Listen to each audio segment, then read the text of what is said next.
Okay, I'm going to finish this today. I know 3 parts to a video is not really that great of a thing to be doing, but there's a lot to FND when you do it properly.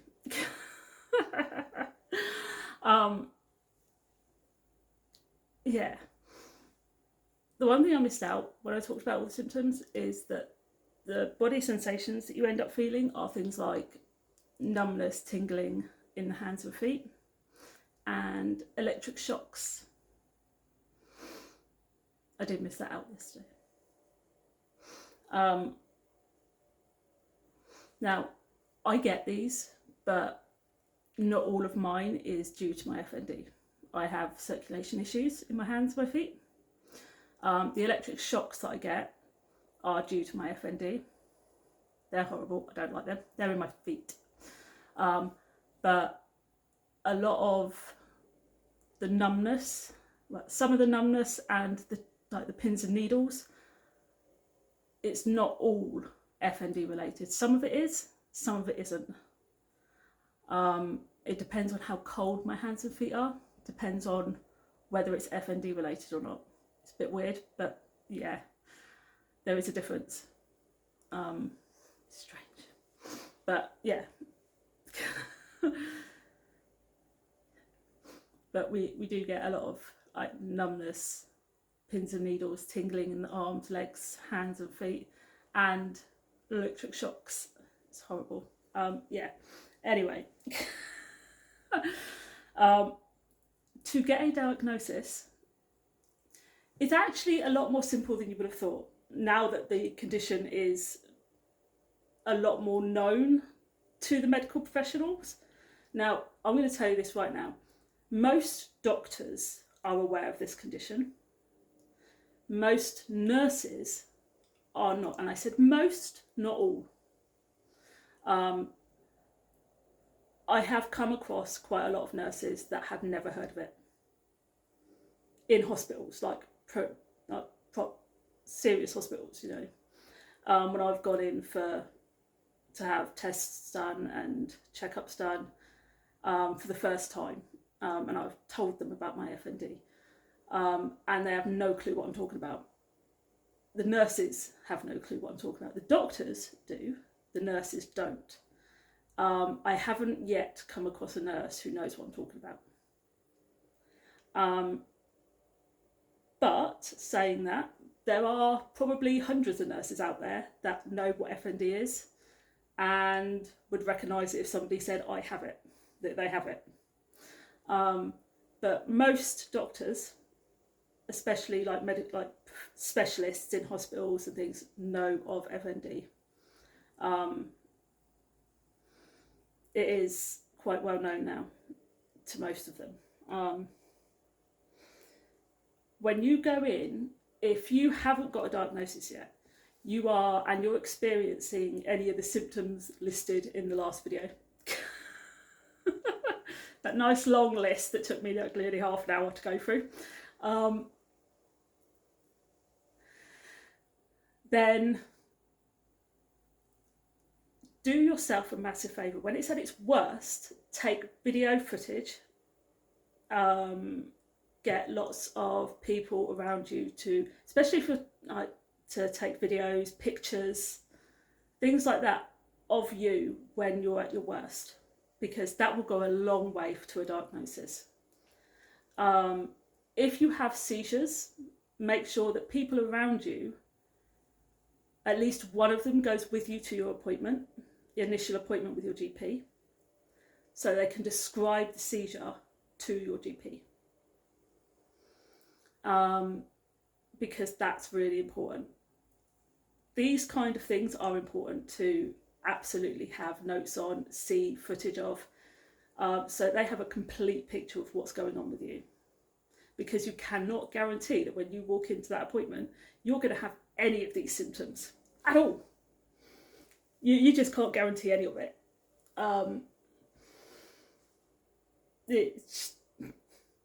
It could just not happen.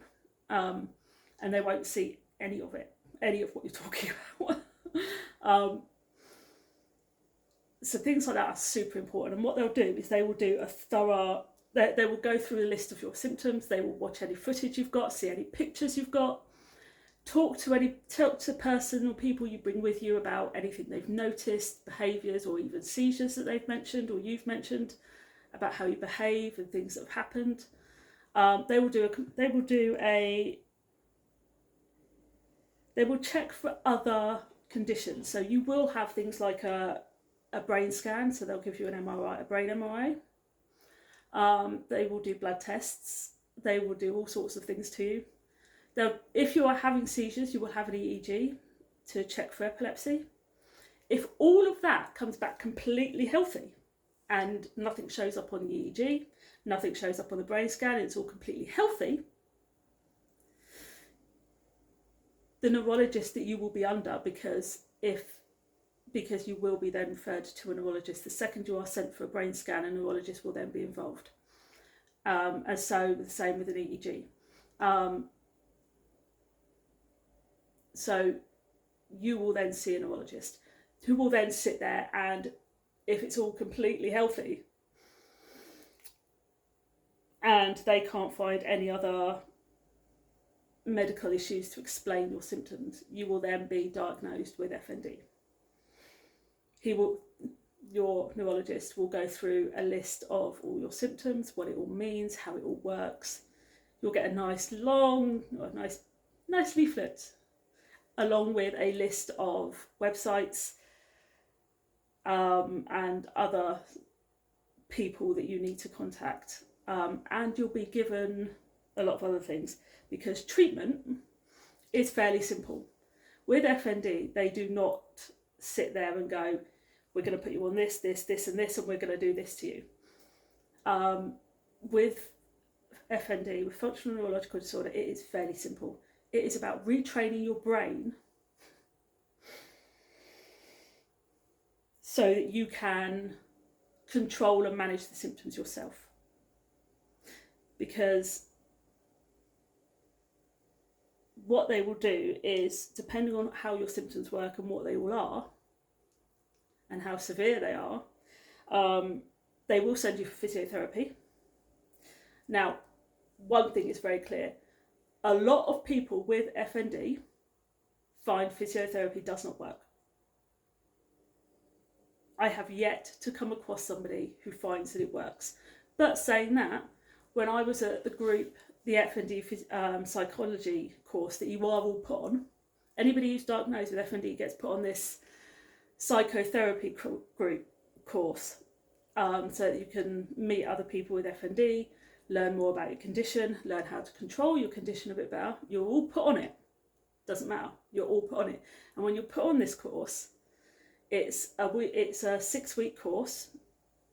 It's a 4-hour-a-week course that you go on. 4 to 6, I don't know. You go on it every week. Once a week, you log into this course.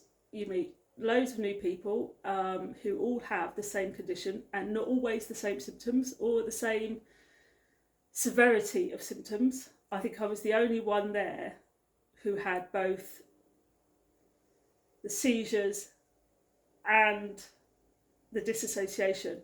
There was another lass in the group that rarely made it because her seizures were so severe that she couldn't control them, so she never made it to the group, which was really sad. But so I ended up being the only one in the group who had seizures and the disassociation. But the other people in the group, a lot of them, we all had the same. It came to the other symptoms. We all had the same ones, other than that, which was really strange. But we ended up watching a lot of other people on YouTube and various videos that the FND people had, psychotherapists had, where they had gone through physiotherapy and it had been completely successful, which was great for them, just didn't work for any of us. So physiotherapy is a course of action they will take. If it works for you, great, well done, brilliant. It just doesn't work for a lot of us. Occupational therapy is great. Actually, occupational therapy is useful because what it does is it helps you learn how to distract your brain and really kind of focus on things other than your symptoms. Cognitive behavioural therapy, brilliant, won't knock it. You need it, absolutely, because that will help you. If you are a trauma based, if it's come about through a lot of trauma, which is very, very possible, especially if you have like the PTSD, anxiety, depression, and all of that that's involved with all of that, all the trauma that comes with all of that, by going through the CBT, you learn to let go of all of that. And although you'll never be rid of it, it helps to control the condition, because you'll find that, like mine, it's very stress and trauma related. The difference is a lot of mine isn't related to my FND. My PTSD has nothing to do with my FND. And not all of my depression is related to my FND either. So although mine is very stress and trauma related, it's not it's a little bit more complicated than that. And of course, if you have speech, languages, swallowing issues, you have to see a specialist for all of that as well. But it is very much a sense of learn to control your condition yourself. Learn to understand your condition. Learn to retrain your brain so that it doesn't misfire, doesn't focus on doing something stupid to you. And a lot of people, once they've gone through all these different therapies and whatever else, can actually get to a point where symptoms either completely disappear or slow down so much that they're hardly noticeable anymore, which is absolutely amazing for a lot of people with FND. But there are obviously a lot of people out there that never happens for. I am one of them.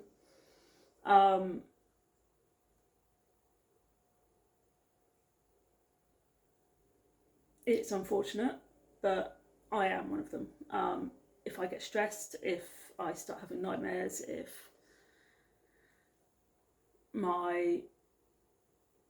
something happens and I just feel overwhelmed for whatever reason,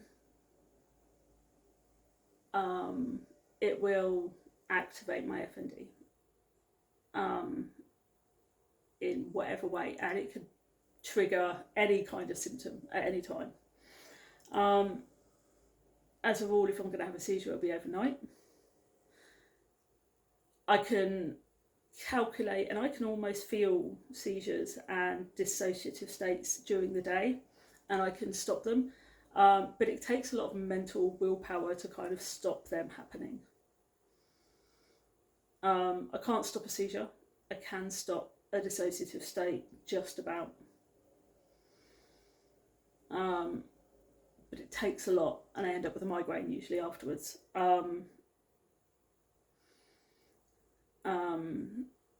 Yeah, it's not easy. It's not fun. I'm on a lot of medication. But if you do need to be put on medication for whatever reason, they will do it. So I'm on an anti-seizure medication. I'm also on a medication to help me sleep, which really doesn't help much, but I'm on it. And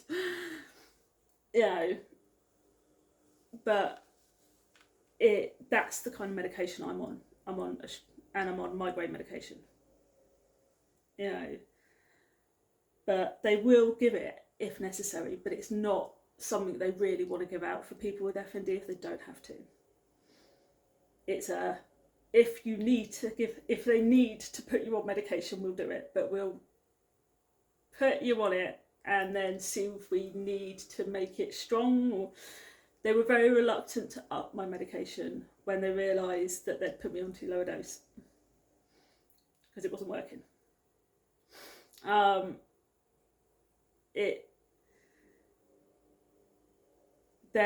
they are reluctant to give medication to people with FND, because there's usually no need to. It is not that kind of condition. If you can control it yourself through therapies and things like that, it's better for you. But if you have to go on medication, they will do it. It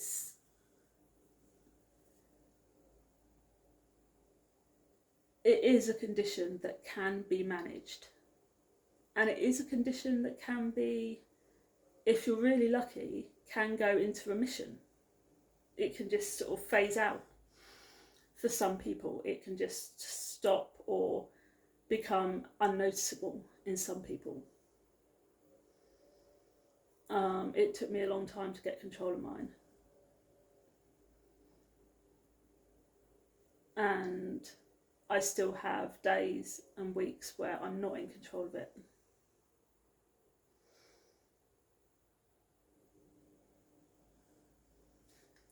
It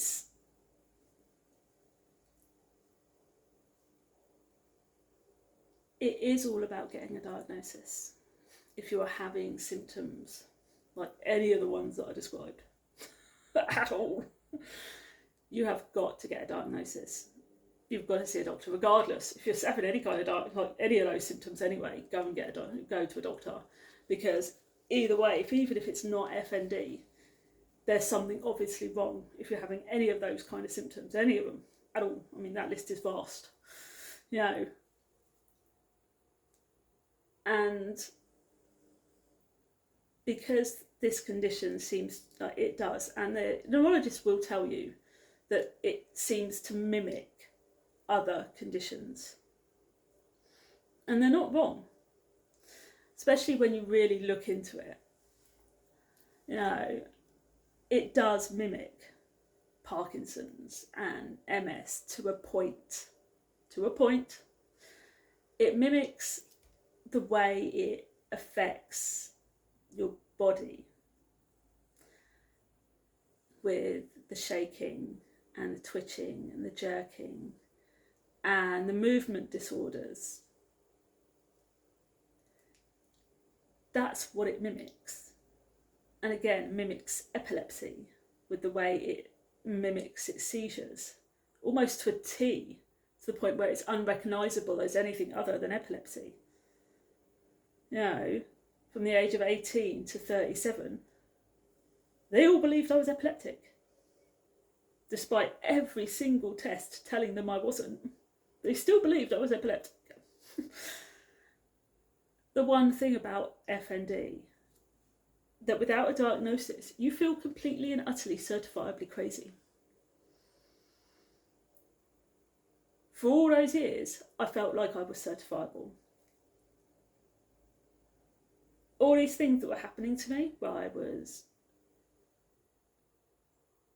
blacking out, losing time, finding myself in places that I didn't even remember getting to.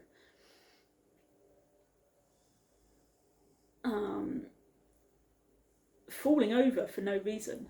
1 minute I'd be walking along the street, the next minute I'd be on the floor, and there'd be no reason for it.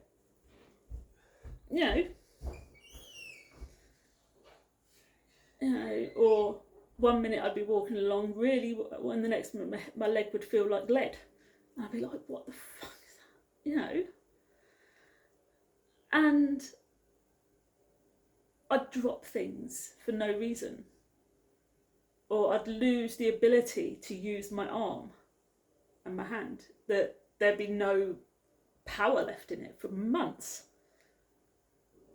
And my doctors would look at me like I'm crazy, despite me sitting there telling them that I can't carry anything. I got no power in it. And they would look at me like I'm mad. Because they couldn't see the issue. As far as they were concerned, there was something wrong with me. And yet I complained about it a lot. It was something that I complained about every sort of several months or so. Yet they couldn't find a cause for it. So they didn't really believe there was anything wrong with me. And they thought I was making it up. It's like, why would I make something like that up all the time? It's like I've got nothing better to do. You know, you are made to feel like there was something severely like certifiable about you. Once you get the FND diagnosis, you begin to feel a little bit more kind of normal. But when you're out in the street and the symptoms sort of flare up and you're like shaking and jerking and twitching, and you do feel very kind of self-conscious, especially because people start looking at you. And when people sort of start side-eyeing you because you're jerking and you know, your muscles are twitching and you're shaking and you can't control it and you can't stop it and there's nothing you can do about it, and everyone's just looking at you and you're like going, stop, please just stop. Or in your head you're just desperately trying to find a way to make it stop, and it won't. Until you can find a way to get out, until you get out of your head. And that's all it's about. It's about getting out of your own head. Because once you start getting out of your own head, the symptoms die down. When the symptoms die down, you don't feel so good, like bad, and then they kind of just stop. And then you're like, okay, I'm fine, everything's fine, I'm normal, we're all good. It's getting out of your head that stops the symptoms. It's a distraction. FND symptoms rely on you focusing on them. The more you focus on the symptoms, the worse they are. Which is why treatment is all about retraining your brain so that you can learn to not focus on the symptoms, so that when you get these symptoms you can find the willpower to kind of not focus on them and get out of your head, which is really difficult sometimes, you know, especially when you're in the middle of the street, you know, and people watching you, and it's really embarrassing, and you're made to feel like there's something seriously wrong with you, and people do make you feel like there's something wrong with you. You know, there is a stigma around it because they don't know why you're doing it. They just think you're being, there's some, you know, they don't know the real reason. It's like any other neurological or issue or autoimmune condition or any other mental health issue. They don't know why you're behaving like that, but they're still judging you for it, you know, and making you feel really self-conscious and really kind of horrible about yourself, you know. And I think that's the hardest part. So yeah, people who haven't got this diagnosis or have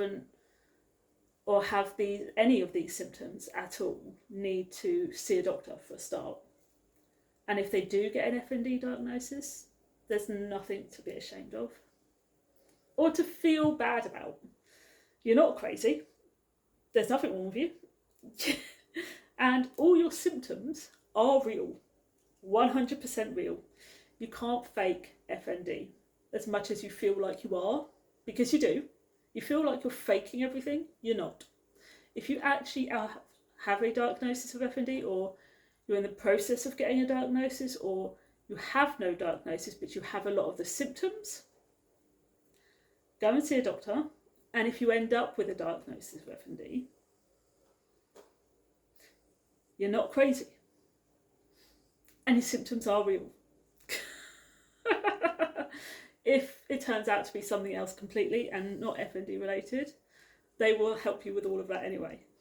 But if you end up with an FND diagnosis, you're not crazy, and they are real, and there's nothing wrong with you at all, honestly. And there's a hell of a lot of us out there. And when you get your diagnosis, you'll meet a hell of a lot of us. So yeah, I'm gonna go, and I shall see you all later. Bye.